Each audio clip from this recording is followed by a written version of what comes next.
I'm not black, I'm Ethiopian. I'm not black, I'm Dominican. I'm not black, I'm Somali.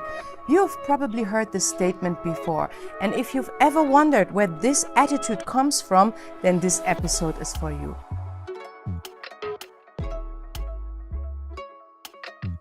My name is Wayne. If you're new to this channel, welcome. On this channel, Plan Back to Africa, I share my journey of moving back to the motherland, leaving behind Germany with my 2 children to start a new life here in Nairobi, Kenya.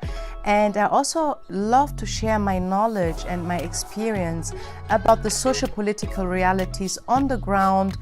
And I've studied cultural anthropology and African studies, and my focus was on identity, how identities are being constructed. And so since it's Black History Month, I want to use this as an opportunity to break down for you how identities, in today's case, the Black identity, is being constructed, to help you understand why there are some people who don't want to identify as Black while others do. So without any delay, let's dive straight into today's topic. Now, before we talk about the identity of Blackness, we need to understand where this label Black and in extension white actually comes from. You see, when Africans were dragged on the slave ships and were kidnapped to be shipped to the Americas to work on the plantations, they didn't board the slave ships as Black people. They did so as Yoruba, as Igbo, as Mandinke. They had their ethnic identity. It was when they arrived in the Americas, the moment that they set foot on American soil, that they became the Black people. It was a label that was imposed upon them by the white man. And the same is true in reverse. When the white people boarded the ships, the slave ships, to depart for the voyage towards the African continent, to enslave Africans, right? They didn't board the slave ships as white people. That concept of Black and white didn't exist before the transatlantic slave trade. At least when it comes to the identity of Black people, not in West African societies. That was a totally different story in Kemet, right? In ancient Egypt, where indeed people identified as Blacks. But we are talking now about the transatlantic slave trade and its legacy on the Black identity and how it has shaped the Black identity. And so since most of Africans who were captured and shipped to the Americas were from West Africa, the case was that people were identifying with their ethnic society. And so, same as I said with the white people, when they boarded the slave ships, right, the crew, the ship crew, they did so as Genoese, Portuguese, Spanish, Irish, even Arabs were part of the crew. They became the white people the moment they set foot on African soil. And so this is important to understand the origin of the labels Black and white in the context that we are speaking about today, right? In the context of the Black identity. Having said that, I want to share with you how identities, such as the Black identities, are being constructed. And understanding the role of collective memory is the key here. When we talk about collective memory, we are talking about the narratives that groups remember, right? They're mostly like reinforcing a positive self-image, the narratives, and creating a sense of belonging, a sense of togetherness, a sense of place where this group belongs to. But collective memory is not just about what groups remember, but also about what groups like to forget, like certain shameful aspects of their past, right? Things that they maybe feel ashamed of. And I'm sure every society has dark chapters in their past. So that is important to understand, that collective memory is not just about remembering, but it's also about forgetting. Having said that, we have to understand the role of emotions. You know, in the past, researchers who focused on the construction of identities, they didn't have in mind the essential role that emotions play when it comes to collective memories. And it's so important to keep this in mind. I mean, just ask yourself, why is it that what groups tend to remember is mostly things that make us feel better about ourselves, that reinforces a positive self-image, right? And this is because we tend to remember things that make us proud about ourselves. So pride is a very powerful gatekeeper here.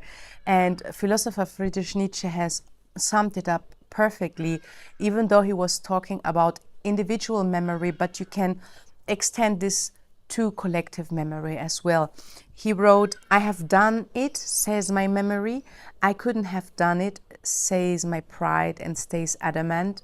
And finally, memory gives in."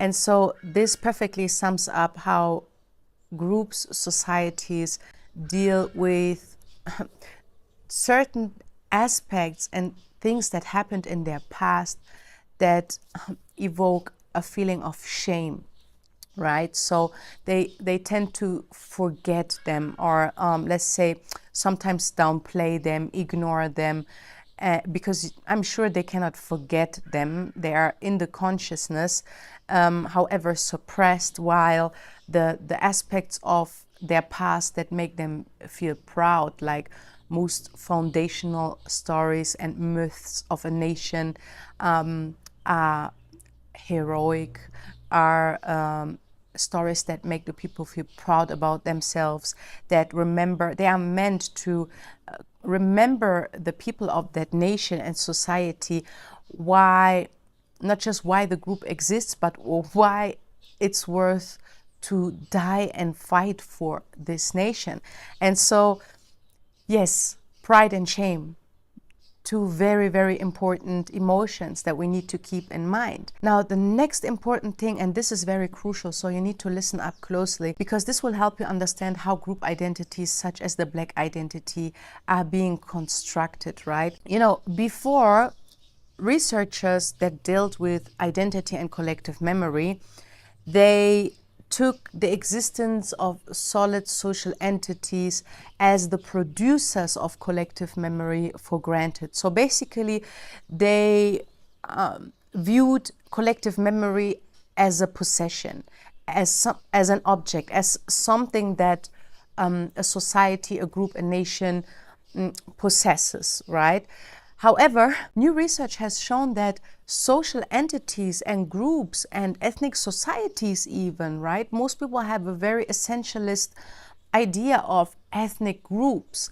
But research has shown that these groups come into existence through the articulation of shared memories, of shared collective memories. So most time it's memories, collective memories of a traumatic past.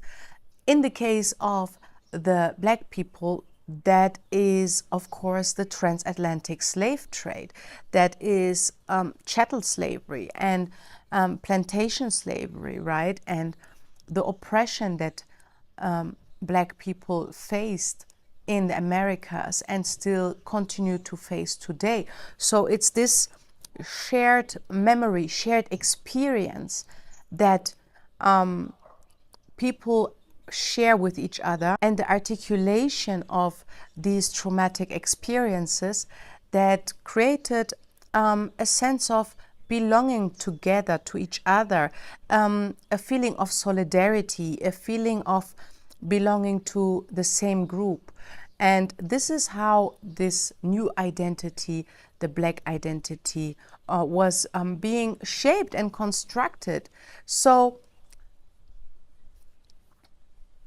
and this goes, by the way, for so many different identities as well, even ethnic identities. As I said, so many people, unfortunately, have a very essentialist notion of identity, as if it's something that is static and that it can never be changed.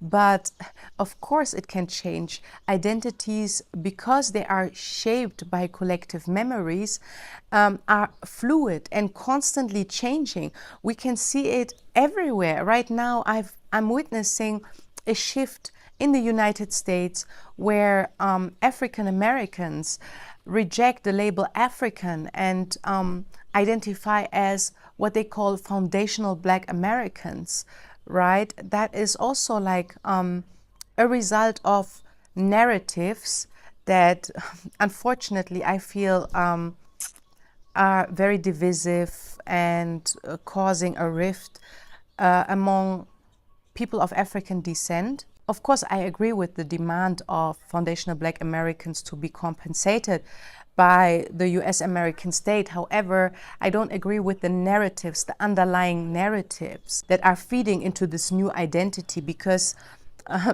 first of all, it's not true, right? The sooner you acknowledge that your ancestors came from Africa, the sooner you stop the self-hate, the better for all of us. We can come together as one. However, maybe that's a topic for another episode. What I'm trying to say is that identities are not static. They are fluid and constantly shifting.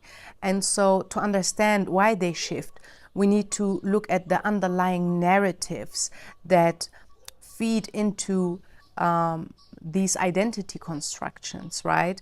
And same into the Black identity. Now, what I also find very interesting and important to understand about the construction of identity is I have made clear that groups come into existence through the articulation of shared collective memories, and not that there is the group and it has the collective memory. Now, that is again where pride and shame comes into play.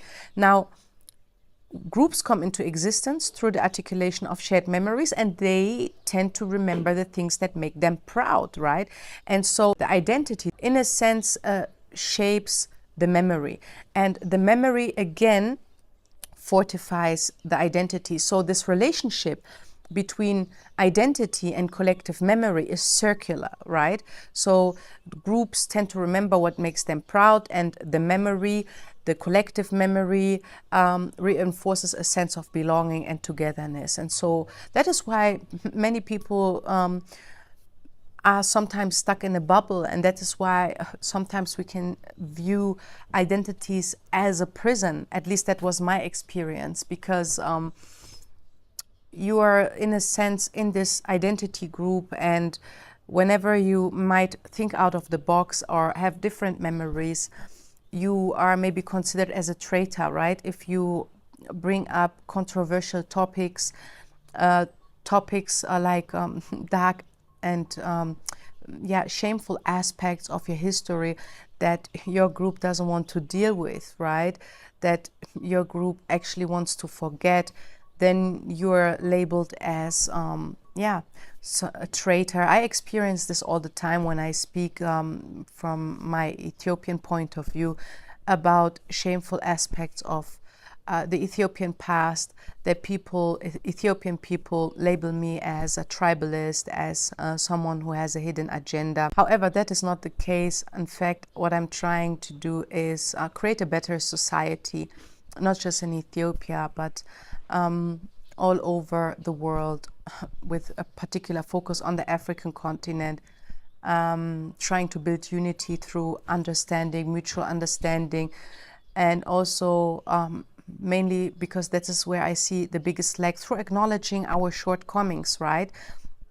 Because if there's one thing that the Germans taught me is that also embracing the shameful aspects of your past is not something that we should be scared about. For me, the way I see it, it's like a sign of strength. You know, it's very powerful to be able to acknowledge your own shortcomings, your failures, and your mistakes. And that is what pushes me forward, what motivates me to speak about these controversial topics, because I remember how they make me feel. when I first dealt with them, they made me feel uncomfortable. They forced me to step out of my comfort zone, to question my own beliefs and understandings about my culture, my nation, my own upbringing, right?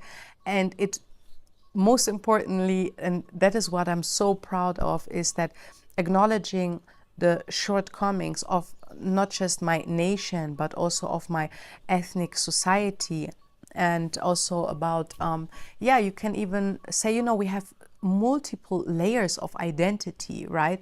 The Black identity is just one layer. And that is also something that many people fail to understand. You can be so many things at the same time. I can be Black, I can be Ethiopian, I can be Tigrawati, which is my ethnic identity. And all at the same time. The one thing doesn't exclude the other. And so this is what I'm very, very happy about, to have understood how identities are being constructed, and that I see embracing the shameful aspects of our past as that this is a sign of strength, because this has helped me to feel empathy for other groups, whether it is other ethnic societies in Ethiopia, for people who think differently, who identify differently. It has helped me to be a person that stands in solidarity with other people who are oppressed. And so, this is very important, I believe, to understand, so that we can overcome the division, right? To understand the underlying narratives first that are causing this division. Now, back to the topic of Blackness as an identity. Now, if we want to understand why there are some people, whether it is in Ethiopia, whether it's in Somalia, whether it's in Sudan, in Haiti, in you name it, why they don't want to identify as Black, we need to look at the underlying narratives that they are being fed, that they were taught about Blackness, to understand why they reject that, we have to understand what are the narratives, what are, like, let's say, for instance, people who say, I'm not Black, I'm Ethiopian, right? What does it mean for them to be Ethiopian? What does it mean for them to be Black? How is Blackness or Ethiopianness being constructed? What are the underlying narratives that define Blackness and Ethiopianness and their society, right? Because they are never universal. Now, if you want to understand how what are the underlying narratives that define Ethiopianness, you should check out my last YouTube episode where I speak about how UNESCO and together with the imperial Ethiopian ruling elite have created the national Ethiopian identity and the underlying narratives that feed into this identity, and that will help you understand why some, and mind you, this is just like I'm talking about a group of Ethiopians. We should never generalize, never. So there is a part of Ethiopians that were fed wrong narratives about themselves with the help of UNESCO, the narratives that alienated Ethiopia from the rest of Africa, that reinforced a false sense of superiority among certain groups within Ethiopia.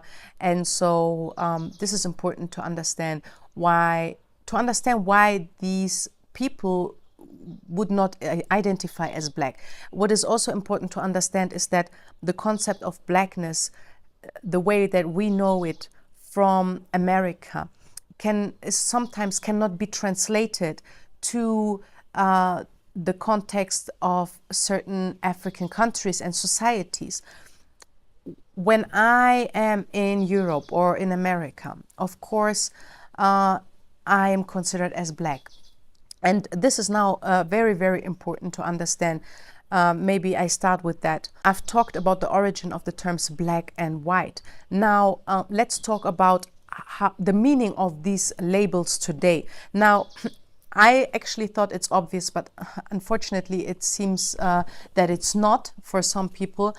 the terms black and white do not refer exclusively to skin color. Because after all, I mean, none of us is really black and white.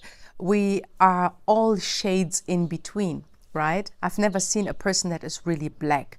So, and I've also never seen a person that is like completely white. So what I'm trying to say is that the terms, the labels black and white are not biological terms, but these are political terms. And that is what many people fail to understand on both sides. Those that identify as black and who criticize others for rejecting this label, and also those who reject this label and who point fingers on those who have embraced this label. So we need to understand the label black as a political term. What do we mean by that? The way I understand it, and the way it's also like the definition actually, is that black people are a political group, a group of people that can potentially, not necessarily, become victims of racism, while white people, on the other hand, whether they like it or not, enjoy certain privileges, so-called white privileges, right?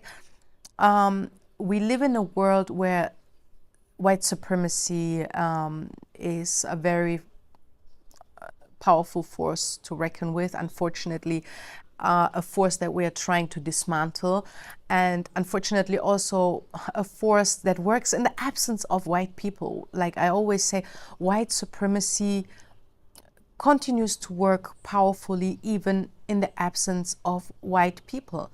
Colorism is a perfect example, right? So yeah, and what I'm trying to say is that when we look at the labels black and white, let's forget the label white, let's focus on the label black, right? Because white people don't identify themselves as white people. It's only black people that do, to show solidarity, to show unity, to show a shared common heritage, and also struggle and vision for the future. Now, the way I see it is that embracing the black identity is also a way of aligning with the struggle of black African people, the struggle for liberation. However, what I also have a problem with is when certain black people in the United States or in Europe try to impose their labels upon African people and fail to understand that the social stratification, right, on the African continent is completely different, and that these labels are very difficult to be translated onto the African context. For instance, me, as I said, when I'm in Europe, when I'm in America, I'm considered as black. But when I'm in Ethiopia, I'm not considered as black, but we have different categories. People would call me Kayih, which means red. And of course, we have dark-skinned Ethiopians who are considered as blacks. And also there, if you have watched my previous episodes on anti-blackness and colorism in Ethiopia, you can see that also societies on the African continent are divided, right? That these different categories that we also have in South Africa, right? We have the labels colored and blacks, that they were introduced onto the people, onto the societies to divide the people. There were certain groups who saw themselves as superior, and unfortunately, these division is continuing to this day. And while I agree that it's important to overcome the divisions, I think by trying to impose your views, Western views about blackness upon the people of Africa is not the right approach. Instead, I suggest that we come together, that we examine the narratives together that cause the division, and look at things that we have in common, that we share. You know, I think it was in the 50s or 60s, there was this Black consciousness movement, and there was a group of Francophone intellectuals and literaries who started the Negritude movement. So part of this group was poet and politician and activist Aimé Césaire from Martinique, and then there was Léopold Senghor from Senegal, which was the first president of independent Senegal, and I think the third person was Damas from a South American country. I'm not sure, I don't remember. However, these were the Francophone group who reclaimed their Black identity, their African identity after decades of, after like centuries of brainwashing through their French colonizers, who stripped them of their African, their Black identity. And so, yeah, there was this movement to embrace your African roots, your identity, your Black identity. And then there was the similar movement in the English-speaking colonies, former colonies, and the United States, like the Afrocentric movement, but also on the African continent. Anyway, I feel that the quote of Wole Soyinka, which is one of my favorite quotes of all time, and I have to share it with you, might be the solution to our division. So what he did basically was he responded to the Black poets and literaries from the Negritude movement with the words, I mean, these words are so powerful, and I want you to share your thoughts about this in the comment section below. So what he basically said was, a tiger does not proclaim its tigritude, he pounces. What he means by that is that in the context of expression of Black identity, he criticized that there was too much focus on identity. And basically he was saying that, like, a tiger, when he goes into the jungle, he doesn't shout around and says, I'm a tiger, I'm a tiger, I'm a tiger, be afraid, be scared, you better back up. He pounces, you know. What he's saying is that actions speak louder than words. And I totally agree with him. That is also my own personal position towards this topic. When people ask me, do you Ethiopians see yourself superior over others? Do you consider yourself as Black? I love to respond with the words, a tiger does not proclaim its tigritude. He pounces, right? So I let my actions speak louder than words. People out there shouting the whole day, I'm Black, I'm proud, but their actions, they are not bringing any benefit to the Black community, to their community. And I see, unfortunately, a similar trend. Sorry, but I'm going to be honest with you, with the FBAs, the Foundational Black Americans. There's too much noise, too much focus on the Black identity, but I don't really see how this will bring them forward. From what I've seen now is that they are alienating themselves more and more from other Black people, African people, who are willing to support their cause, right, when it comes to reparations. However, I feel that there's so much focus on identity. And this is the same for Ethiopians who say, I'm not Black, I'm Ethiopian. You know, that's like, how does this benefit the Ethiopian people, right? Let's focus on building. Let's focus on supporting our own businesses, locally owned businesses, Black businesses, name it as you want.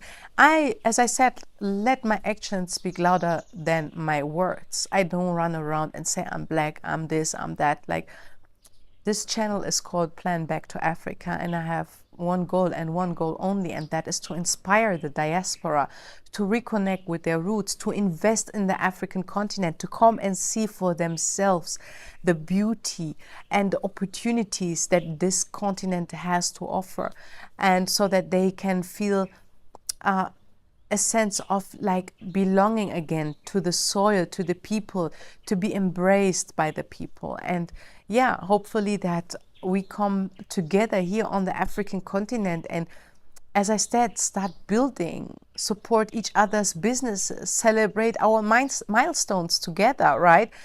We live in crazy times. I mean, look at what is going on in Europe, in America. We have lunatics, white supremacists ruling the world, right? And what are we doing? How are we liberating ourselves when we continue focusing so much on our identities? And identities, as I said, the narratives, the underlying narratives that are dividing us further rather than uniting us. That's it for today. It's a heavy topic. It's very complex. It's very controversial. Let me know what you think in the comments. What do you think about and how do you feel about this statement by Wole Soyinka? A tiger doesn't proclaim its tigritude, he pounces. And how can we as a people take action, right, that helps us liberate our people, our continent? I hope you enjoyed this episode and I look forward to see you next time. Bye.